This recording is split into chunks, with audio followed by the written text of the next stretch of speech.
EPICentre seminar.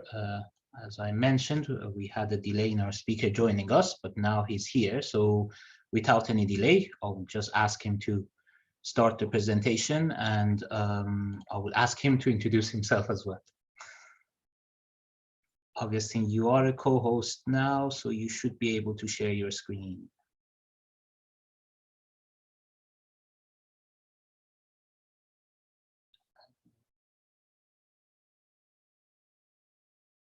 Okay, I think still he's trying to join. Let's see. Again, apologies for the delay. 12:10, we should start.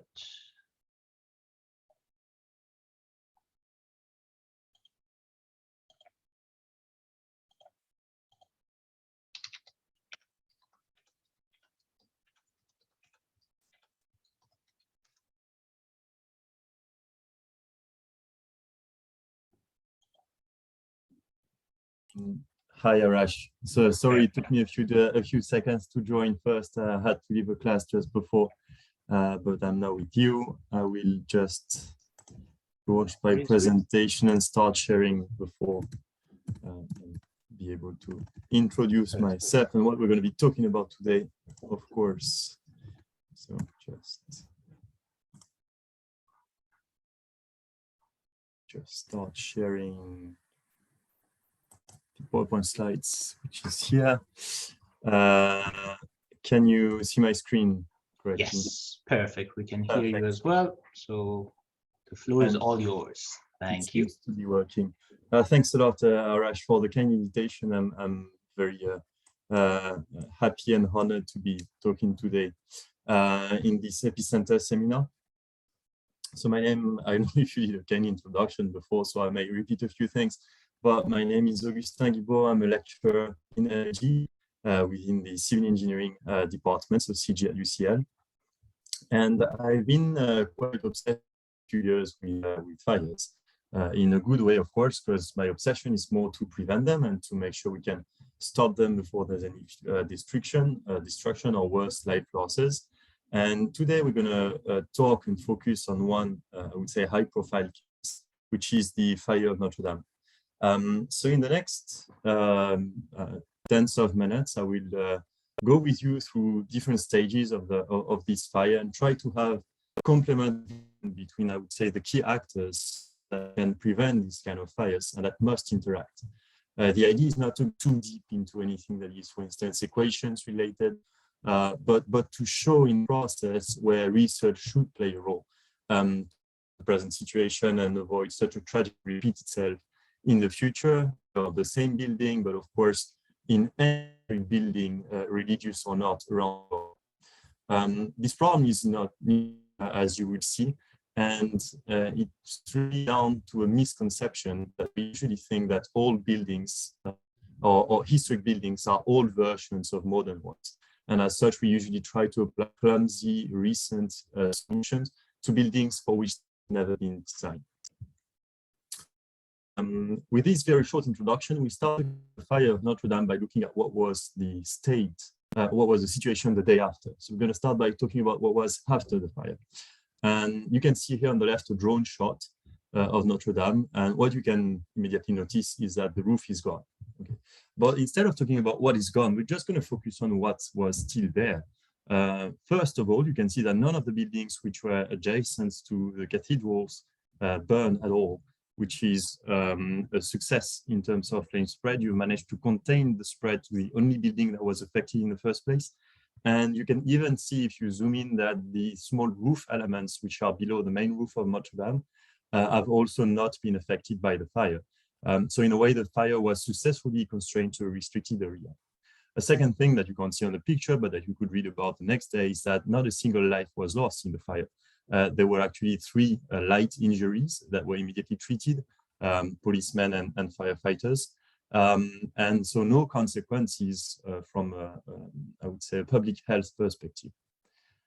If you consider these 2 elements, I mean, someone who would only know about the regulation and not too much about Notre Dame or haven't read anything from Victor Hugo would think that it's a very successful fire. Because if you focus on the French regulatory dispositions, you'd see that what you want to achieve is first and foremost the safe egress of occupants. I've just quoted the text in French, but you can see here that you give very little to no concern about the building itself and the material destruction. Now, if that were a successful fire, I mean, we would all be fairly aware of this. But as many of you may remember, the after were not exactly heralding the success of this fire, but not more talking about disaster in all available languages. Such a shock and and I would say a global concern around a building that has this importance shows the need for better protection, and shows also the emotional attachment that people can develop for such structure, which make them then you wouldn't have irrational decisions, but you want to make sure that you improve on the situation so you don't have the similar loss again. Many people could have had like personal stories there, whether because they traveled to the place or just because they have seen a lot about this or studied. And for instance, I said that personally I was pretty affected by the events just because they were happening so close to where I was. At that period, I was doing my PhD in Sorbonne University, that you can see highlighted in black. And I mean, the building that burned down was literally 800 meters away from my office, which so in French unit is 2.5 Eiffel Towers. But right after the fire, I decided to spin a bit and so to go down to more down-to-earth topics. And I stopped studying fire in spacecraft to study fire in historic buildings. I joined the scientific, the Notre Dame, which is a group of scientists very interested in trying to make the most out of this fire, understand a lot about history, but also prevent it from happening again, and joined then the CNRS and Ministère de la Culture-led investigation, scientific investigation of what happened on Notre Dame. And since then, of course, the first thing you do is you try to investigate what was happening before Notre Dame and whether you are studying, I would say, a blip in history, or if it's a systematic thing. And as you try to compile history buildings that burn down, the first thing you notice is that this is not a single case. First, in the same year, you have also some other historic buildings that burned down across the world, such as the magnificent Shui Castle in Japan, was a timber frame structure. And if you go back in time, you don't need to go very far to see similar buildings and similar cultural loss in different countries. The year before, the Museu Nacional burned down in Brazil, making headlines around the globe. And in the UK, the Belfast Bank also burned.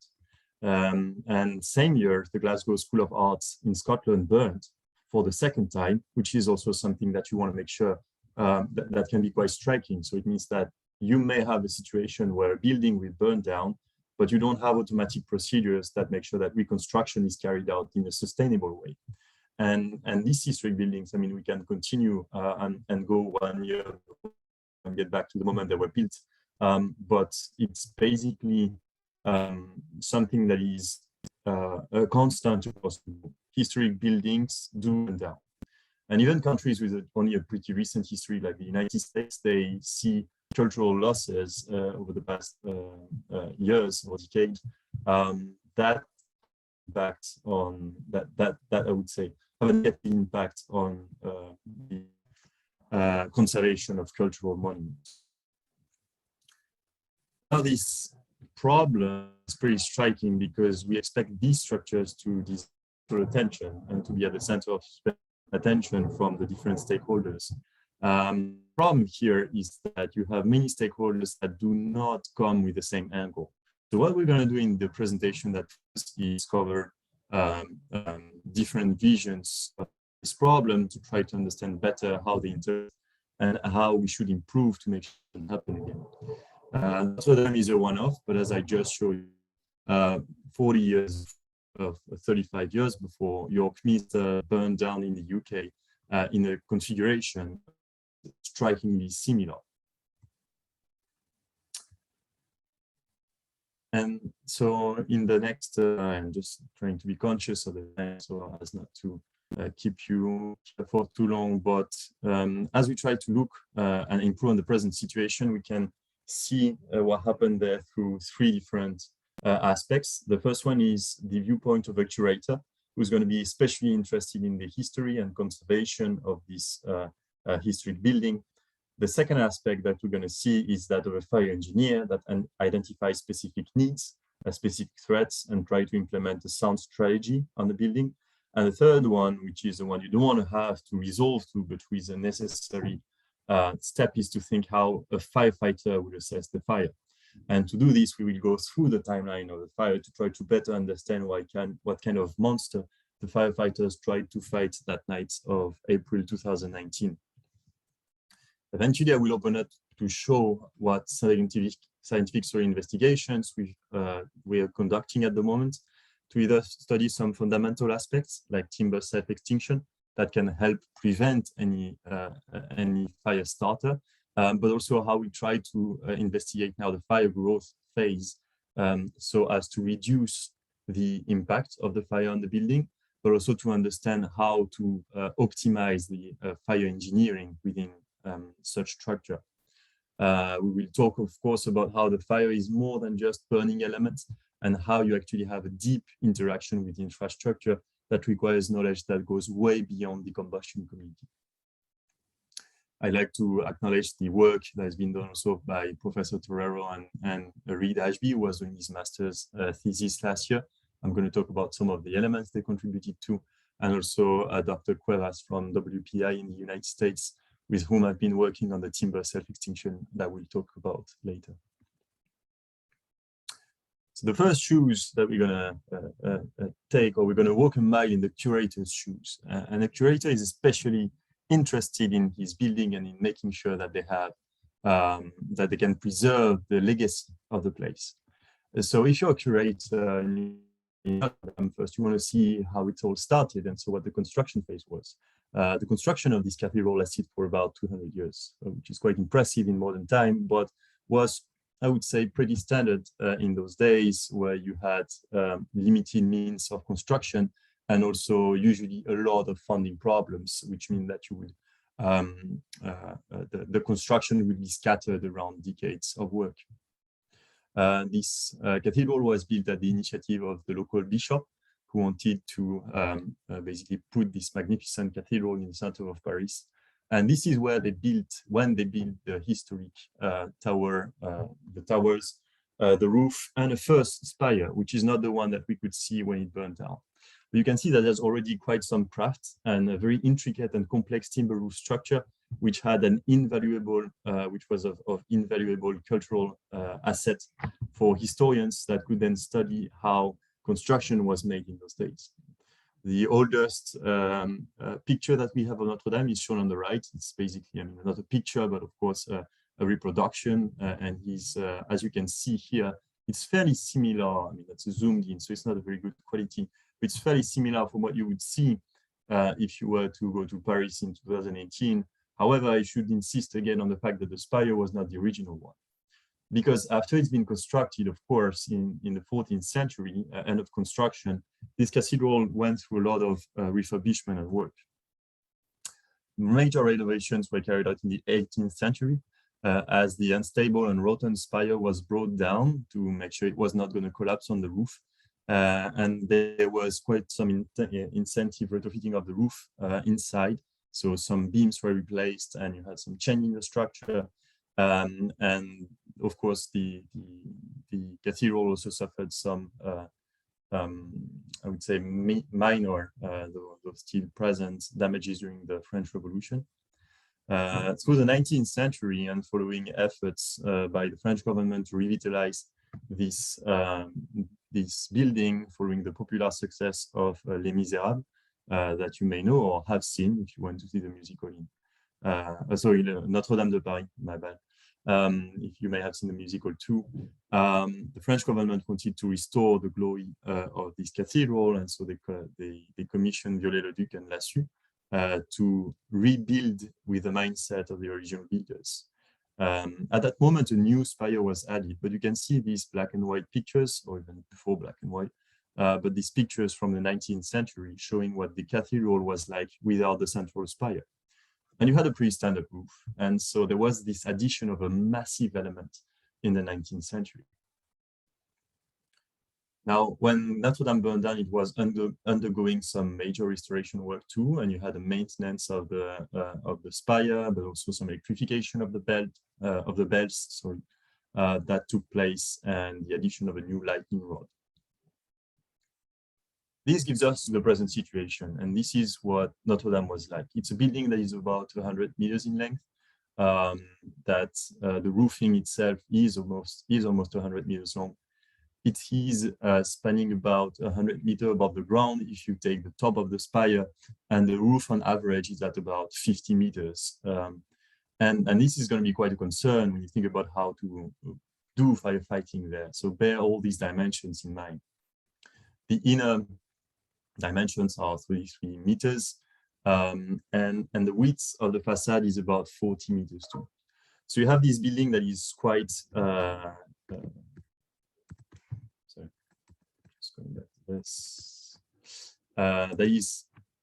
that is quite significant, quite large. It's quite hard to tackle, and you have this very complex flying buttress structure, which means that your roof is quite far from the street too. And this is going to be also crucial late in the later stage of the presentation. But basically, if you're a fire engineer, this is what you're presented with. So far, you see that there's lots of elements that a curator would be obsessed with and would want to maintain. And you can see that the timber structure within the roof has its value because it's one of the elements that has basically lived through the centuries.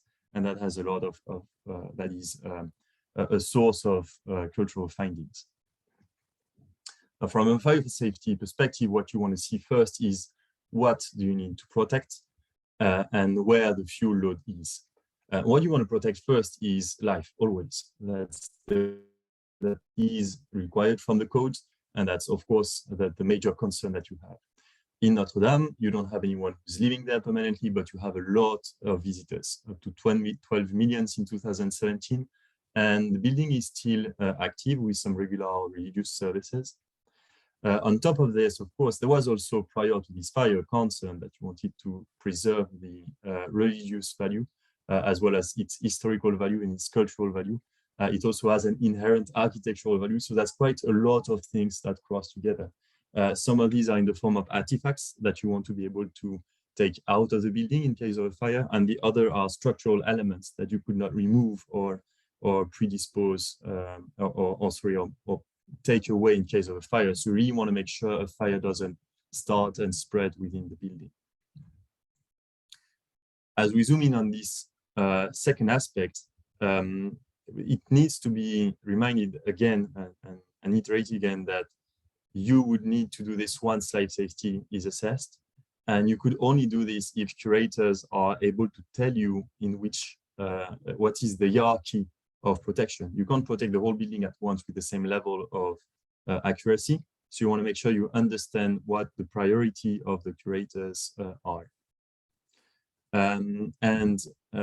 You have to balance these priorities with where the danger is. And if you want to identify danger, you can see in red here, throughout the structure, you need to identify where the fuel is, because this is what's going to burn and this is where fire is going to spread. What you want to make sure is that if there's a region where fire could develop to an uncontrollable extent, you have some provisions in terms of detection or active mitigation systems. And you want also to make sure that if the fire is burning in one area of the building, it doesn't spread to areas that are non-adjacent. In the case of Notre Dame, you have a high fuel load in the roof indeed, and in the spire, which is connected, but you also have a very high fuel load in the towers, which are separate elements. And you also have, I would say, secondary, but still existing fuel load around the seated area within the cathedral and on the different floors. So how was the fire strategy designed? First, in terms of infrastructure, the cathedral was designed with many detection devices, so up to 160. There were also, there were no sprinklers, so no active mitigation system, no possible to rain water within the roof. Because of the fear of accidental drowning, the structure is extremely fragile, the timber is fairly old. You want to make sure you don't develop moisture in your and humidity within the timber framework. And there was a choice that was made when the fire safety system was designed at the beginning of the 21st century not to include firewalls because of the complex wooden structure that would make them almost impossible to implement. There were also some dry risers that you can see on the right-hand picture that would allow firefighters to basically plug the water hoses at the bottom and at the top, and that would allow you to get water at the top of the building. There were also a lot of, I would say, human safety and verification that was being conducted. There was supposed to be a daily inspection every day, just as a routine inspection. And because of the ongoing restoration work, and there's so many fires that are related to restoration or construction, that there's also, of course, always some special fire safety measures.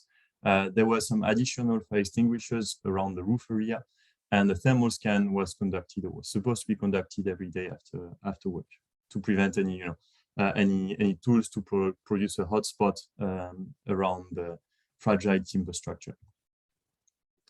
The fire safety strategy also relied on some protocols, and it's very crucial to understand them. So the cathedral is equipped with a detection system, which was a top-of-the-art system by Siemens that is aspiring air constantly, trying to detect smoke.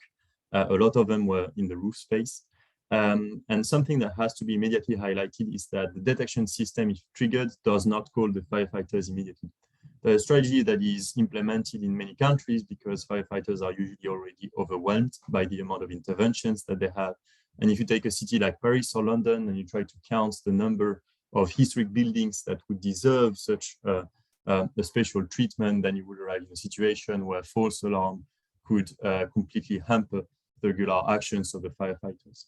So instead, you had a layer of local control. And in the case of Notre Dame, you would have one officer that is standing behind a control station that would send a message saying which detection system got triggered.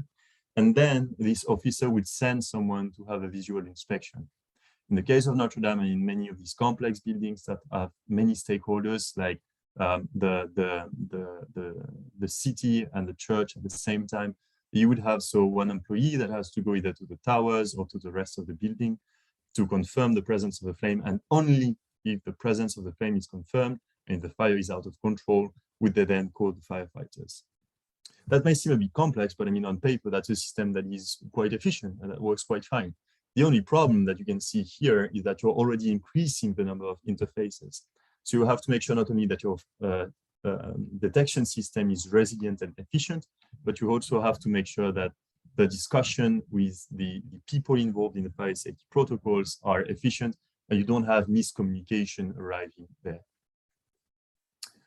Last but not least, you need to consider, so that's, I would say, the situation before any fire happens, but you always need to be, I would say, a bit pessimistic and to assume a fire is going to start and try to think, okay, what would the firefighters find in the situation, or how would they be able to intervene?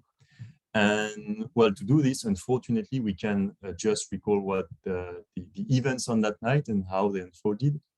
And so if we take the situation that happened and what we know so far, the timing I'm going to provide you is approximate down to 1 or 2 minutes. It's just recalling the major events. I just want to say at that stage that the investigation is still going. We probably still continue for some time, and I do not intend to review exactly the details of what went on, but more to have you understand what is the situation from a firefighter's perspective. Because too often we, I would say, consider the firefighters as the cavalry that is here to save the day. And we do not spend enough time assessing what is the situation they presented with.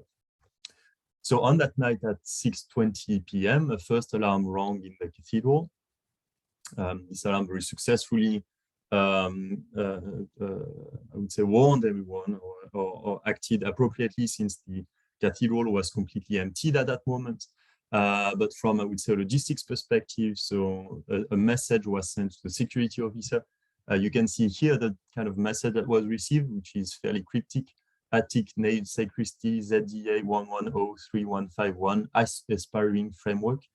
And then the security officer sent an agent to do a visual inspection. And we won't go too much into the details, but basically 6 minutes later, the conclusion was no, there's no fire.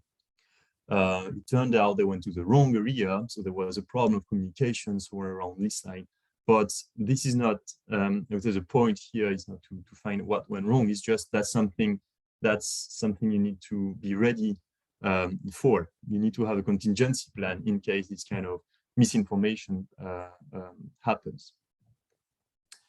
And the consequence was that the alarm was taken very seriously, but there was a doubt on whether or not the fire was there. And 20 minutes later, basically the alarm rang again as it was reactivated. And it was confirmed from the exterior as some visible smoke was visible at the base of the fire. This time, I would say the fire was found, and you can see on the right the earliest picture of the fire of Notre Dame that is happening around the red spot that you see on the master plan at the top. And what happened this time, it was, I would say, a successful detection protocol because the system rang again. And this time, the visual confirmation at about 7 minutes later allowed the firefighters to arrive on site 10 minutes later. What you can see here already is that in a successful series of events, it takes you approximately 20 minutes to get the firefighters on site. And most of these steps are fairly incompressible because unless you have someone living in the roof, you're in a cathedral that doesn't have an elevator system. So you have to go up the 300 steps, which takes you about 5 to 7 minutes. Then you have to find exactly where the fire is. Then you have to call the firefighters, you have to confirm your fire, and then you have to wait for them to arrive. And even though they were not very far, you can't expect them to be on site and develop a strategy and start pouring water immediately. So basically, after the firefighters arrived, 15 minutes later, they were efficiently able to attack the flames, attack the blaze, and try to bring it under control. But the picture that you see on the right is basically showing you what the firefighters were facing at 7:17. So basically 2 minutes after they arrived on site and could deploy the water hoses and the trucks. And as you can imagine, this type of fire is already out of control. So basically, the conclusion of this is that from a fire perspective, the moment they get on site, they are fighting a fire that is overwhelming.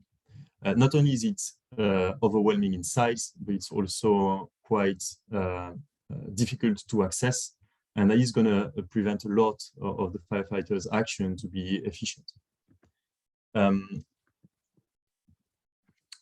As we will see, basically the firefighters, and that's something we worked a lot with Reed last year to try to understand exactly the series of action that were taken.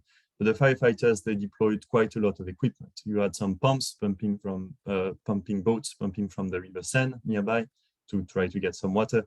You had some deluge guns that were installed. You had some vehicles and some elevating platforms from which they could try to bring water to the roof.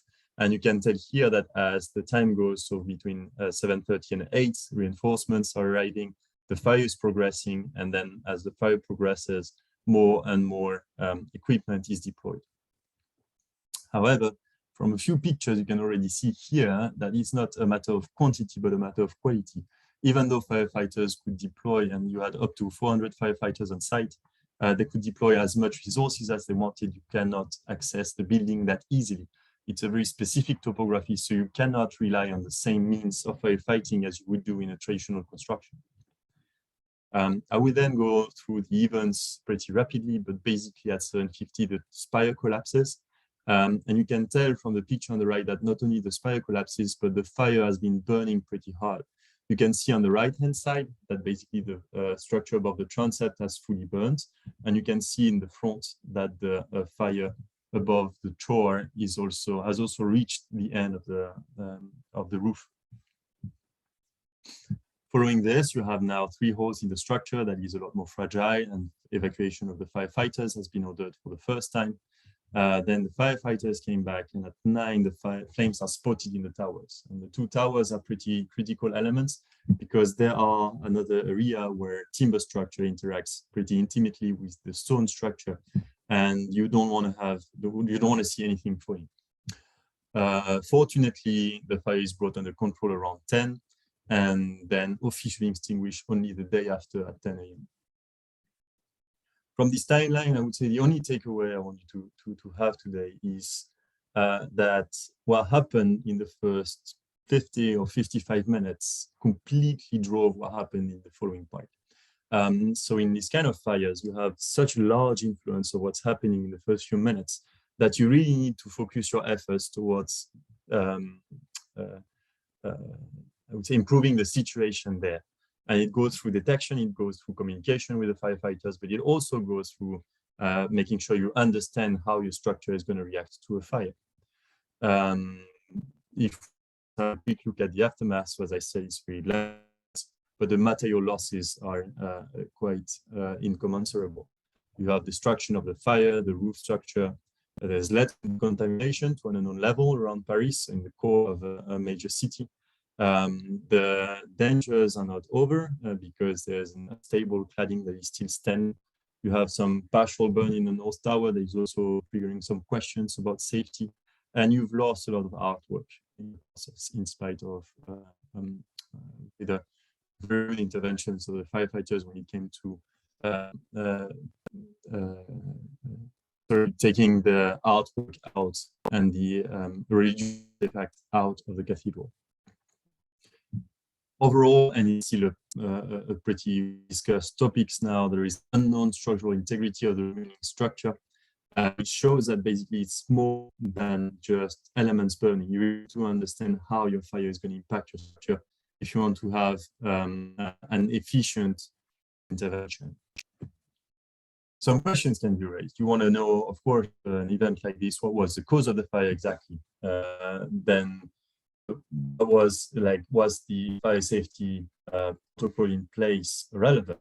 Why did it fail in the first place? Why did the spire collapse? Did the firefighters perform adequately? And what is the state of the structure now? So this first batch of questions is case specific and related to the investigation.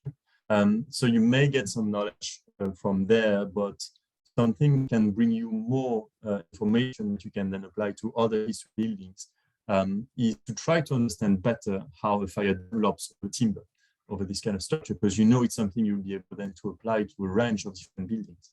You also would like to know if you're able to model how the fire grew in the case of Notre Dame, and use it basically as a degraded case study, and try to see if you're able to understand the spread in this complex combustible structure. Now, and related to the last question of the first box, you want to know how the fire affects the structure during but also after the event, so that you could actually have a pre-fire performance assessment of your building post-fire, which allows you then to devise a strategy that will tolerate a certain amount of losses, but related to what the worst case scenario would be afterwards. And these are the questions that can then drive some more fundamental research that has much broader applications. Not only, yes, just of course in parentheses, not only does it have implications when it comes to history buildings, but it's also very relevant to modern construction, as we encourage now the inclusion of timber more and more for sustainability purposes. The first research into early growth, and to something that can seem a bit shocking sometimes, but wood doesn't burn very well. Of course, if you go to the desert in the US at the period and see this like gigantic structure that they burn, you may tend to disagree, but anyone who's done a fire in the forest or in a barbecue, you remember that the day after the fire, you still have some elements that haven't burned. And that's because the timber doesn't burn on its own. If you just lit one beam and you set it on fire and then you remove it from the fire, you're going to see that the timber self-extinguishes. It's a mechanism that is well known or documented in the sense that we are very aware of its existence, but there is still quite an active debate towards how timber self-extinction happens. We know it's an interaction process. We know that, for instance, if you have two pieces of timber burning, one facing the other, at a certain distance or with a certain heat flux that is transferred from one burning element to the other, you're going to see extinction or propagation. But that doesn't give you the details on how it works. So one of the path that we've been following and on which we are still working now is basically develop some theories which is related to flame extinction, to try to understand where you have flame extinction and where you have flame existence. The point is not to draw you into these equations too much, but basically what you can do is mix the physics and the heat transfer with the chemistry of the flame, and try to find out where you would have an existing structural solution. Then you can relate this to some experiments that you can conduct in the lab on well-designed surfaces. And the idea is that from this point, we can try to see if we're able to understand what element is driving extinction. To put it in a different manner, whether you're able to prove that the heat fluxes are the one driving extinction, or if you're able to prove that the chemical aspects are driving extinction, this is completely going to modify your firefighting strategy, because you want to improve on your, or you want to increase the self-extinguishing property.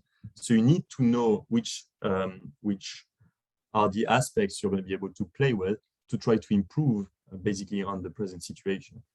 And so that is something that can really be done at a lab scale, and that can engage a lot into numerical modeling and help us progress with theoretical work. A second part of the project, and a second aspect of research that can be investigated, is more related to fire spread. What you can do then is just try to do some fire modeling.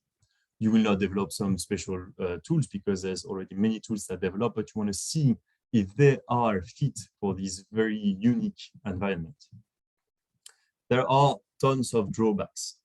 First, you are trying to work in a very large volume. Okay, you have, like, so as I said, it's a cathedral. It's basically 100 meters long, 40 meters wide, and 50 meters high if you just consider the combustible elements. And this means that you're going to have to mesh it in a pretty coarse manner. So you're going to have to average all your flame properties over some pretty large volumes, which increases your uncertainties. You also have to include a lot of parameters, because you have a range of different materials that are still being investigated today, and try to extract their properties from a range of different experiments. And you also have some increasing numerical errors as your geometry tries to be as close as possible to the one that you are studying in real life.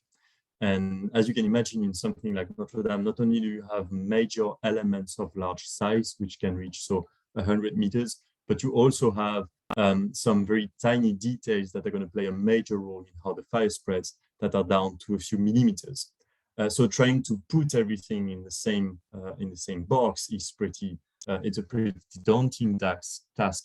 But still, it's something that should be done, just at least to assess how good present tools are. Now, of course, you can't use Notre Dame as, I would say, the best case study, or something that can allow you to really understand what went on and if your simulation are relevant to your situation. But you can still track, some aspects, and try to see if the fire size that you replicate is comparable to the one that you saw in that fire.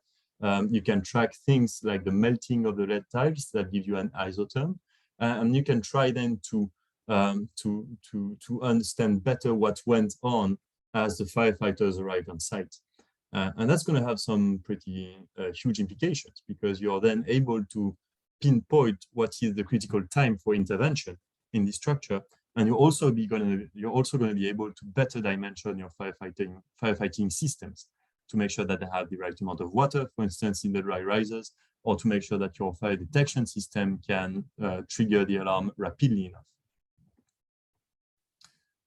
Just showing some of the results, because these are a bit more visual than the equations I talked to you about.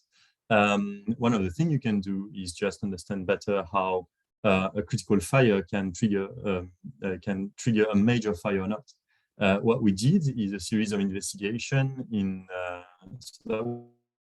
so not where the fire, but where we wanted to see numerically whether we were able to replicate a critical fire size that would allow a fire to develop or not.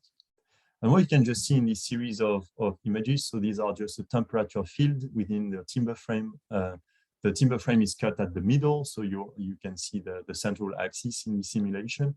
And what you see here, you can see the self-extinction process, because the moment you turn off the igniter at 120 seconds, sorry, you can see that then the lower burning elements are not burning anymore, just because they don't receive enough heat flux from the surrounding environment. But as you move up in the different layers of trusses, you can see that at the top, heat accumulates, and this is where you're going to have enough interaction for the fire to be sustained. And that's where your problem is going to arise. Basically, what you see is that your lead tiles are acting as an oven. You are keeping the heat within the roof, and that is going to have accelerate the spread of the flame in these upper layers. Understanding better how this layer of lead and also the battens that are just underneath affect fire spread is pretty critical. And even though, again, this model is far from being perfect, it can highlight some path of research that we would want to investigate later. For instance, can you try to do some openings in the lead tile? Would it allow you to remove enough heat? Does it trigger some self-extinction in the higher regions, or is it in a way a lost cause from that respect? And this is where you want to be able to also show how your fire safety should be developed to maybe focus more on this higher region than on the lower levels that you believe will self-extinguish in this situation. Something else that we then studied a bit was this heat buildup. And we were especially interested to see when the lead tiles failed and how it's transformed this heat storage that you have on the roof. So you can see here some simulations that were conducted with Reed, so last summer. And what we were very interested in was to see how much heat was released at that moment to try to evaluate how much water was required from a firefighting perspective to try to extinguish immediately the flames. What we found out is that after just a few minutes, you reach a heat release of about 50 megawatts, starting from a 1 megawatt fire, or even I think it was half a megawatt fire at the very beginning. And that requires about 6,000 liters to be sprayed per minute in an inefficient way, but to arrive in the specific area that you want to take, where you want to tackle the flame. And that is something that in the case of Notre Dame would help us understand why the intervention of firefighters in the first place could not be successful, just because they were not given the amount of water they would need, even if they were able to spray it perfectly over the burning material. And that is a kind of study that can be pretty critical to run in standing structures, because this is where you're going to be able to say whether one part of the building can be quenched in case of a fire, or whether you are actually out of a control area. Some of these roofs were historically designed to be sacrificial roofs. This is why the vaults in Notre Dame did not collapse under the weight of the burned down elements. But you may have some places where you have elements of special cultural value again, or that are structural components, and where you would not want to allow this kind of heat buildup and fire growth scheme. Last, third type of study that we are conducting too, this one in interaction with some other scientists in Bordeaux in France who are more who are investigating then the structure and the heat distribution within the structure. You may want to understand how the flames interacted during the fire with the standing structure. So something that we are calculating from a numerical perspective is the relative heat feedback to the vaults. And we are comparing this with the data that is extracted from the measurements within the stone. You can see on the right how the material degrades depending on what type of stone and one type of, especially of limestone, which is the primary stone used in Notre Dame. And that way we can use actually in situ measurements as either a calibration tool or a validation tool to assess the precision of the simulations we're conducting. Again, you're in, I would say, it's definitely not an academic configuration. So you have layers of mortar, you're going to have to do a lot of assumptions. But again, it gives you an idea of whether you are on the right order of magnitude or whether your simulations are completely off and need to be upgraded rapidly. Finally, and this is taking me completely out of my field of research, but as I said before, you have some elements that you may want to investigate in case, in terms of the structural integrity of the building. One literally burning question they had during the firefighting intervention is whether or not they should go to the towers. You had a situation where the flame had spread throughout the roof and were already going inside the towers. And the fear was that within the tower, you had some very large belts that were supported, bronze belts that were supported by timber beams. And the question was whether or not, as these belts fall, they would trigger the fall of the entire tower themselves. Now you can tell, I mean, if you've done any kind of structural modeling, that is an extremely difficult question to answer. And we've certainly not answered it at the moment. We're just trying at the moment to devise the best strategy to move forward. And we've been trying to model basically the impact of the bells falling as just cube elements on the different arches, stone arches, vaulted arches within the tower. The conclusion of this primary study is that the lateral displacement within the model that we've used is already quite high. It's a few millimeters, is already moving immediately, and we're not considering any effects of the timber element that are also falling, and we're not considering any impact, lateral impact that the bells could have on the tower. But we are moving also in that direction, trying to engage also with structural researchers to better understand the situation there and how far we could go prior to a fire to analyze the impact of combustion on the remaining structure. Now I'm just going to try to conclude rapidly. I'm sorry, I may have covered a wide range of elements, and you may be frustrated, but I'd be happy to answer any questions later. But basically, what we see and what this fire of Notre Dame unfortunately helped us uncover is that there is still a lot of work to be done before we can improve on the present situation in historic buildings. There are some technical or intermediate conclusions that we've reached at the moment, but we're going to take advantage of this year to also investigate some cathedrals in France and in the UK that are pretty similar, and in which we're going to be able to launch some new studies pre-fire to try to contrast our conclusion from the investigation on Notre Dame with a situation in similar structures. But basically, in order to improve on the present situation, there are three main elements that we've clearly identified. First, you can't act as a fire engineer, for instance, without engaging with curators and firefighters. That was the situation in a way in Notre Dame, where each element was perfectly aware of what was going on in Notre Dame, but did not engage enough to a certain extent with the others to have a holistic perception of what would happen in case of a fire. You also need to improve on the fundamental knowledge of combustion. We still know very little about timber, despite thousands of years of use. And there's a lot that can be brought out of this fundamental research to try to develop some new tools for fire prevention and also new tools for firefighting.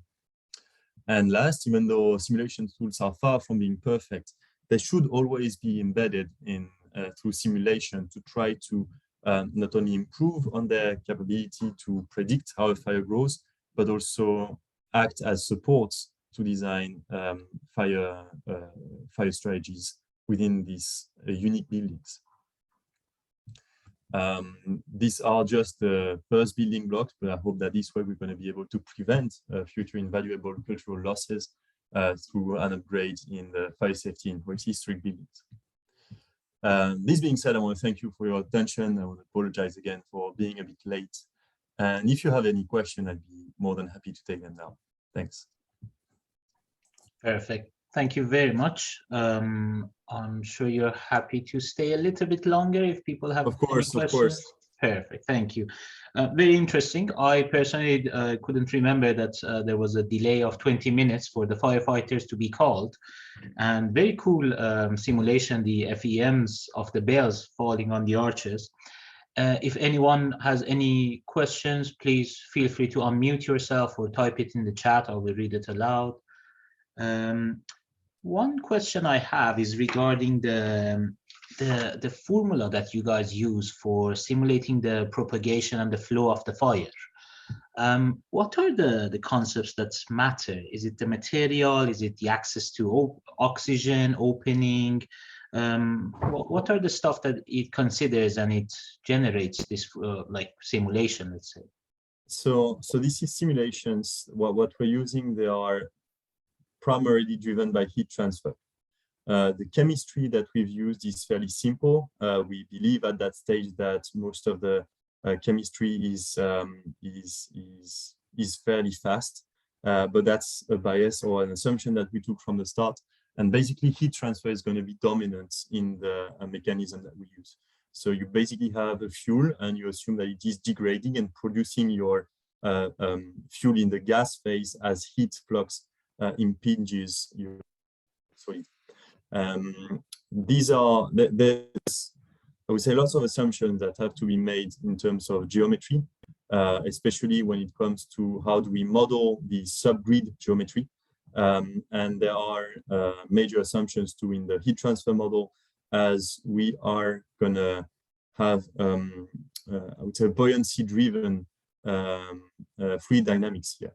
So we know that the flow can reach a certain speed, quite a high speed in some areas because of the huge temperature gradient, but we are smoothing the equation in the first place just to make sure we don't have too many numerical instabilities, which is why we are always handling this model with, I would say, a lot of care, and we are really not taking for granted any of the results that we see here. We're more using them as tracks towards what we should try to study them at a lab scale or at a reduced scale. But you think at the end of the day, we might be able to use them to predict where the fire propagates and what is the speed of it?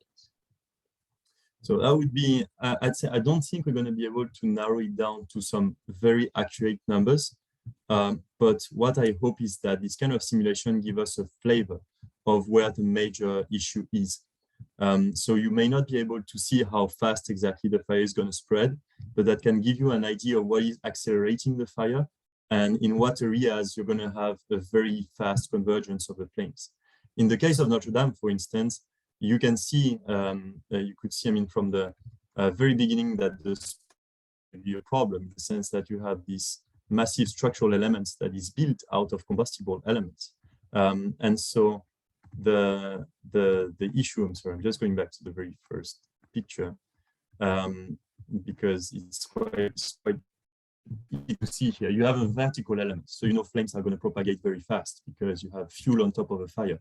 And the idea is that the moment you know how fast your flames can propagate, you know how fast you can reach the base of the fire.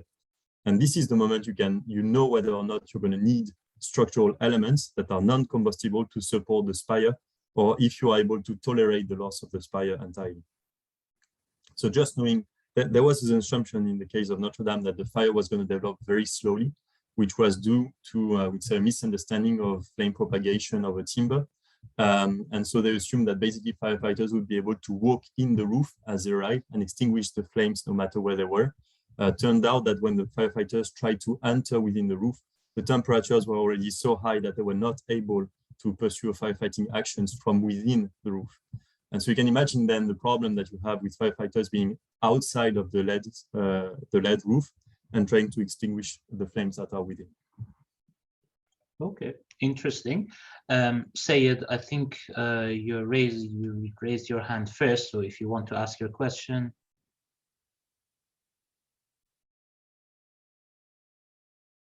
Sayed Anwar, if not, Nadia, please. Oh yes, Sayed is here. Hi. Yeah. Thank you, Augustine. Actually, the question came to my mind was while we design nowadays, we keep the rating, fire rating, 2 or 4 hour fire ratings. So this is an ancient historical structure. So how you did is correlate some study of that fire rating and simulation into your software and its effect on the material that you have used. It's really a novel study for me also. Thanks for your presentation, but this thing I came to my mind and I want to know more about that. Thank you. No, thanks for the question. So if I understand correctly, the question is whether we consider fire rating of the different materials as we do the analysis, right? Or... And in ancient time also, nowadays we use the fire ratings, but it is an ancient historical structure. So what was the fire rating that time considered, and whether the structure could resist that fire rating, and how you simulate in your software? So basically, in terms of fire rating, there was no fire rating, for instance, in this roof space. Most of the time, the absence of fire rating comes from a very simple I would say, principle, which is that we won't be able to replace the elements because curators don't want you to change the roof of Notre Dame, even if you tell them that you're going to be able to do something that is completely fireproof. The elements themselves have an intrinsic value. So you can do actually a fire rating if you want of the different elements, because you'd be able to assess that timber is gonna have a certain fire resistance, either structurally or in terms of fire spread, but it's not included at all in all of these structures. So it's actually a very good question, because you could use this much modern rating system to try to assess the situation there. The problem is, I would say, more in terms of what can you do once you have the rating, because you can't change the elements too much. And the concern is a bit different. In terms of a roof space like this, for instance, you wouldn't be able to, like, you'd need to assess the duration of structural integrity of the structure. But in the building, you use this because you want to make sure everyone can evacuate the building before it collapses, for instance, or before fire spreads too far. So that would be the case in modern timber construction, for instance. But in the case of Notre Dame, that's very relevant too. But as we saw here, evacuation could proceed fast enough for no life to be lost. However, the loss of the structure itself is something that should not be tolerated anymore. So that's maybe for the first part of the question, that these buildings, because they are not ancient versions of modern construction, the fire rating should be designed with respect to the needs of conservation. So you could have an index that is parallel to the one we have for modern construction, but with different, I would say, objectives at stake. In terms of code, we do not take it into account. I mean, if you talk about numerical codes, we do not take it into account at all, since we go back to basic material properties. But in terms of, I would say, legal code, there is absolutely nothing at the moment in historic buildings. Perfect. So, in the software, which software you use for this simulation? So for this one, we tried a bit of OpenFOAM, and then most of what I've shown is using FDS. So the fire dynamic simulator from NIST. Okay, Nadia, do you want to ask your question, please? Sure, thank you. May I just add a note to Sayed's question before asking my question? Roofs are usually not required to be rated in most of the regulations globally. So because they usually contain the least fire hazard, and they are not considered to be a driving force for flame spread. So I think that's why I think we don't also have it in France. Thanks again, Augustin. It was a great presentation. May I ask just, my question was about the detection system. You said that there was this smoke aspiration system that has been considered for the detection. I was thinking these type of systems are quite faulty in terms of they are usually being used in a clean area, that when there is less particles in the air that can make the system faulty. Was it something that it was already there and they just kept using it during construction, or was it something that they designed for construction phase? So it's understanding that the system was put in place in 2013. If I'm not mistaken, I had this written somewhere, but not around here. So the system was there before the construction or restoration work was carried out. As you said, and I think that was a key element that prevented direct call to the firefighters. You're in the roof of a historic buildings, there's an awful lot of dust around, and construction is going to be the perfect moment for a bit of dust to fly again around in the air. So in that case, no. So the system was pre-existent to the restoration work. Okay, that's good to know. So don't you think that they could have had a better strategy during construction, so that they could save that like critical 21st minutes. That's something that they could consider. So definitely, there's always in these buildings. I would say the problem is always there's quite a gap between the good intention of what plan should be in place and then its actual realization.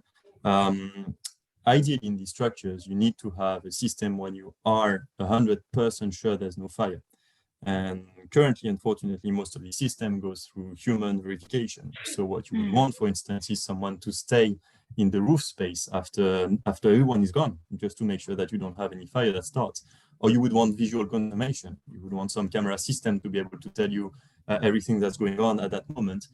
Because the problem of these detection systems, and you can see it here, is that I think, or maybe just if I go back to the slide of like how the alarm went, you need to have a system to human interface, which is very counterintuitive. You need training for this. And so there's always the question, which was brought back in the media when the fire happened, of like, yeah, but the person who was the security officer was brand new and was just being trained at that moment.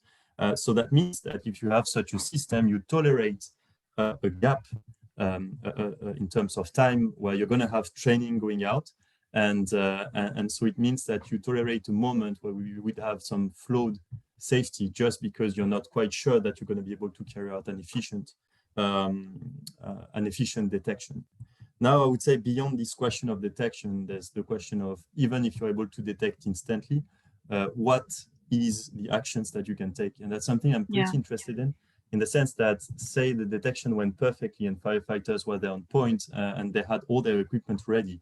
What is the situation that they are facing? What is their usual protocol? What could they do in this structure? And this is where there's a major unknown, because you're not exactly, unless you have some magical source of funding, you can't exactly like build another roof of Notre Dame, set it on fire, and see when it gets out of control. So you have to make a guess, as educated as you can. And so it goes a lot through, for firefighters, through their personal experience, which fortunately, in a way, is very limited in these historic buildings because they don't have to face one every month. And then you have to try to develop, and this is where we're trying to make the best out of the existing tools. You have to try to develop some simulations or something that is going to tell you or give you a hint as to what kind of situation you're going to see when the fire starts and when your firefighters get on site. Yeah, thank you. Yeah.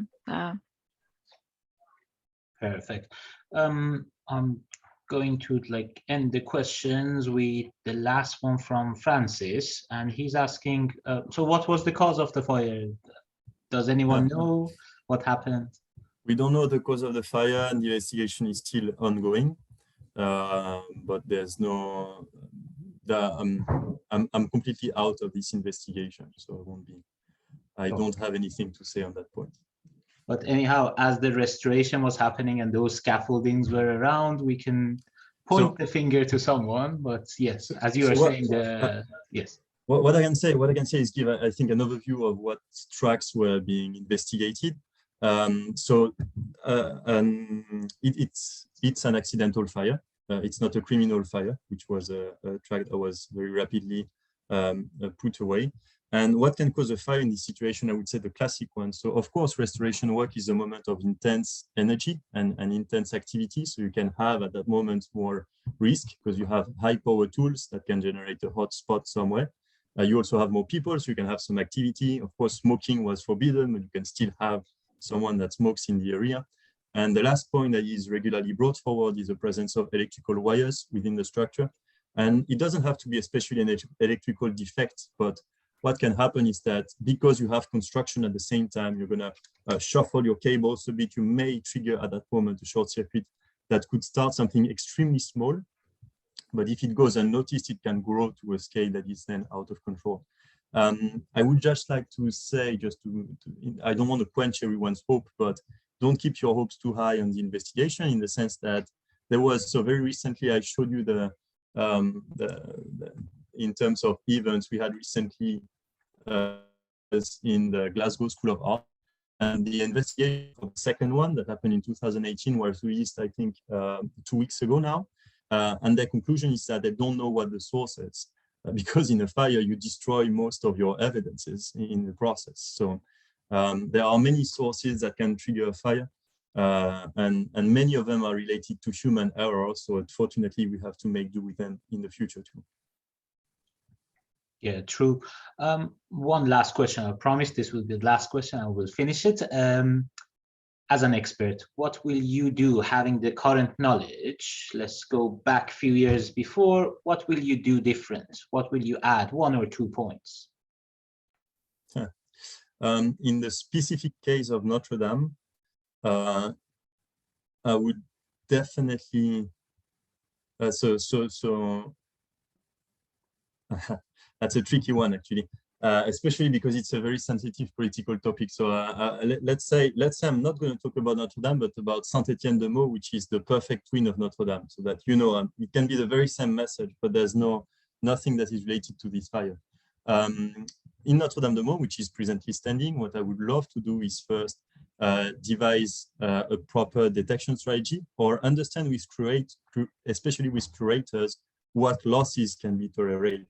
Okay, so what do you have exactly in terms of structural elements? How much of the cathedral could be destroyed in case of a fire?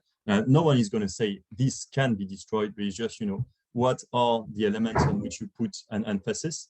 And then this being designed, try to design a fire detection system in the first place that has a smooth interface. You cannot tolerate something that was as convoluted as the situation you had in Notre Dame, because you are losing minutes that have such a dramatic impact on the outcome that you should not have them built in your detection system. And last, what I would do is just see with the firefighters, I would say, some scenarios. Basically, firefighters have to react to so many unknowns that you need to give them some very clear instructions. You're putting people's life at risk when you ask firefighters to come. And in a building like this, it's extremely tricky to ask someone to put their life in danger for the sake of material gains, because you want to save a structure where no life is to be lost. So you need to make sure that the firefighters are presented with as many options as possible and an understanding as deep as possible of what's in the fire before they have to intervene. So I would say detection and intervention are the two phases I would put the emphasis on. Perfect. Thank you very much. Very interesting presentation, very useful. Again, I'm sure everyone joins me thanking Augustin for the very interesting presentation. The recording of this will be available in our YouTube channel in a few minutes, and I'll just will advertise what will happen next week, which exactly next week on Wednesday, 9th of February, we will have Dr. Humam Motamed on development of an insurance earthquake risk model for residential buildings in Iran. This goes directly related to what our MSc of Earthquake Engineering students are learning. So please join us next week as well. Augustin, again, thank you very much and good luck. Thank you, everyone. If you have further questions, feel free to send them by email. I'll be happy to answer. Thank you. Bye.